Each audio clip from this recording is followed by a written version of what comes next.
better strap yourself in. It's time for the Howie Carr Show. The whole thing we've been going through, and I hate to say it, but the whole thing we're going through, Bernie Sanders, it was a rigged deal. The whole thing is one big fix. It's one big fix. It's one big ugly lie. It's one big fix. Live from an undisclosed location. Also interesting is, remember, it's illegal to possess these stolen documents. It's different for the media. So everything you learn about this, you're learning from us. And in full disclosure, let's take a look at what is in there and what it means. Unchained and unstoppable. Examples of media collusion between the Clinton campaign and journalists. CNBC's John Harwood offering advice to the Clinton campaign. The New York Times, in one case, allowing edits to quotes of Clinton. The Boston Globe pumping up the campaign. Univision pressured to attack Trump. Campaign bragging about media support, and Donna Brazil receiving a leaked town hall question. Who's your captain? Howie Carr. Why haven't we sent a message yet to Putin? We're sending a message.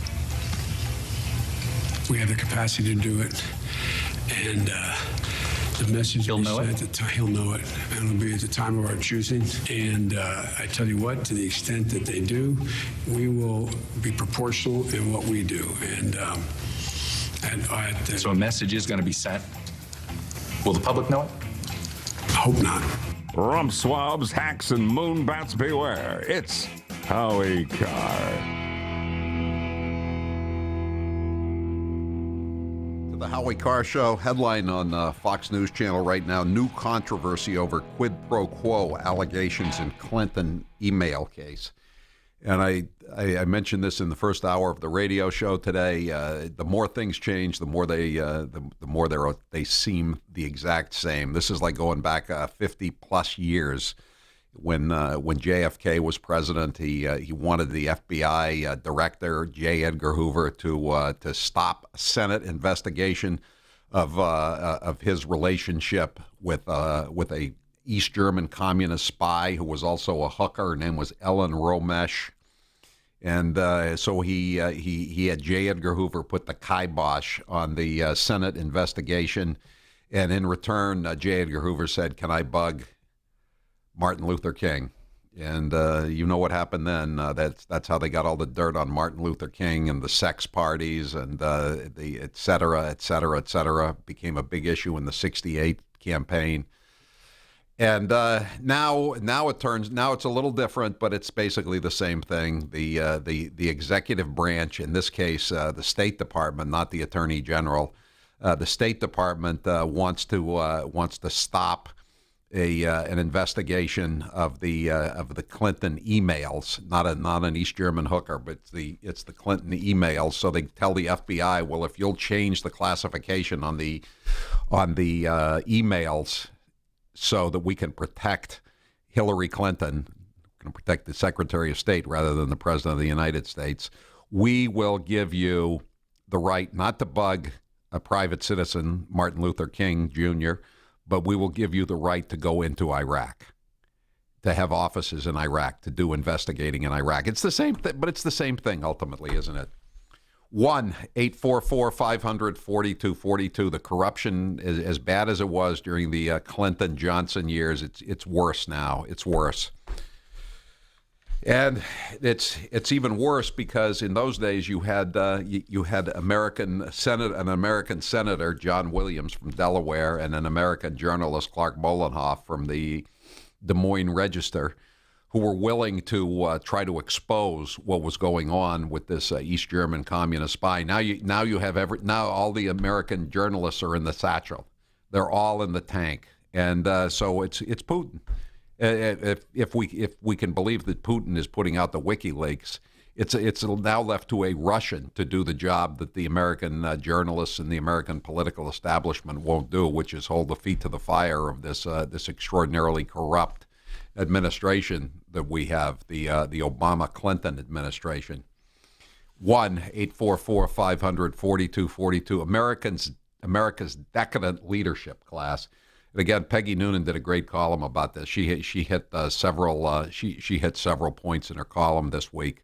but one of them was about why would Putin do something like this? You know, why would Putin try to embarrass and humiliate the political establishment of the United States of America? Other than the fact that, again, that the usual watchdogs now no longer exist.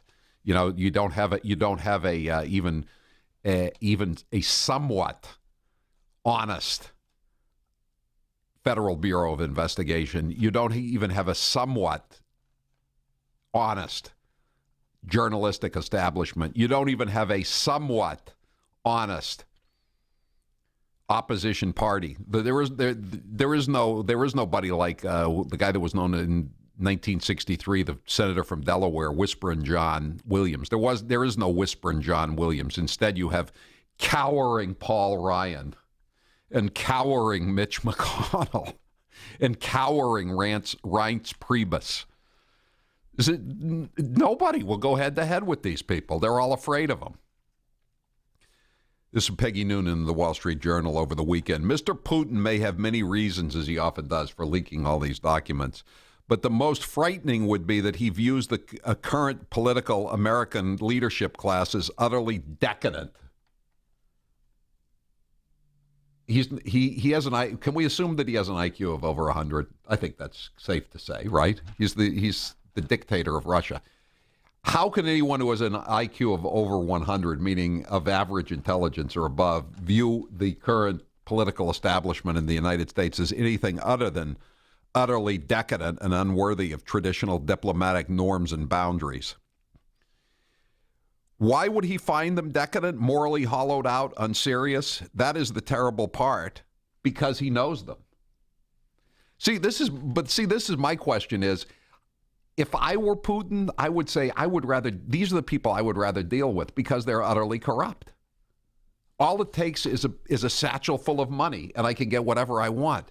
Why would I want to take a chance with Donald Trump? That's what I don't see. I'm not sure I buy into this whole thing that he despises them so much that he wants to overturn the apple cart. Think of how he's experienced them the past few years, meaning Putin again. Readers of these pages know that the Uranium One deal, in which a Canadian businessman got Bill Clinton to help him get control of uranium mining fields in Kazakhstan.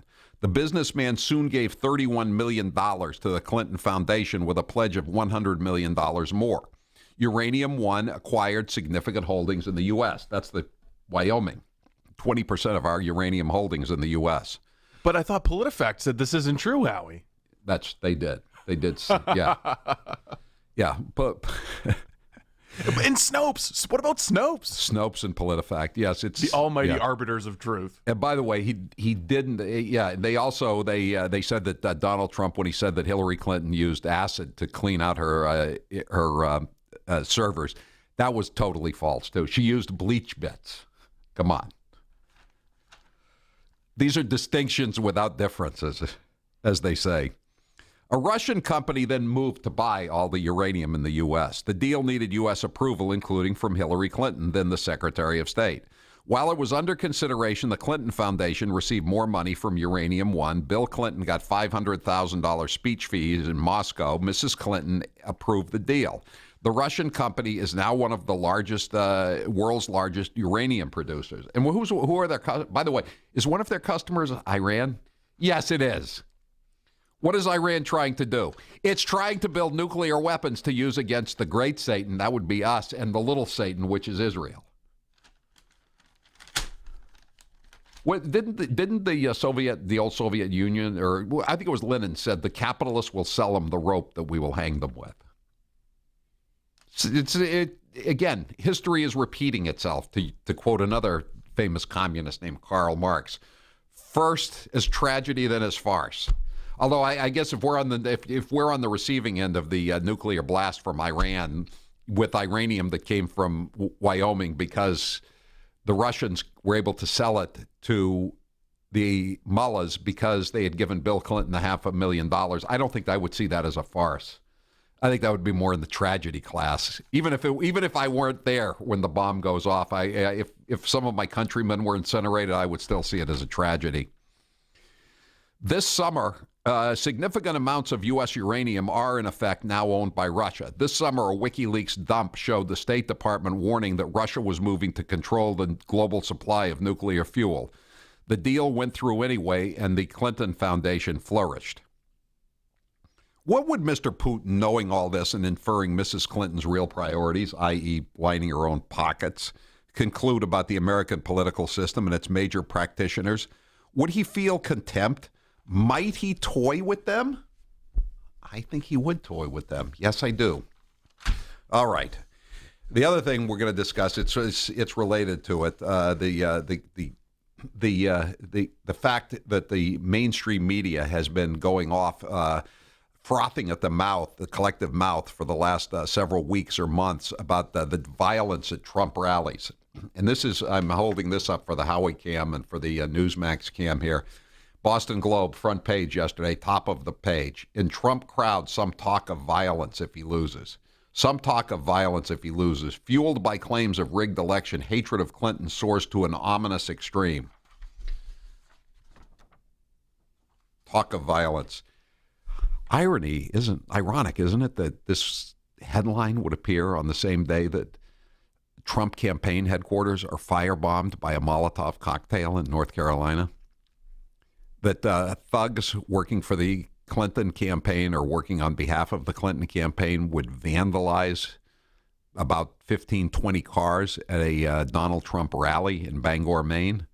So who is really engaging in the violence in this campaign? Is it the Trump supporters who were firebombed at North Carolina, who the building next to where the firebombing went? Read on the spray painted on the building, Nazi Republicans get out of town or else. Or else what? Or else what? And by the way, if you want to get on the chump line today, this is a good day to get on the chump line.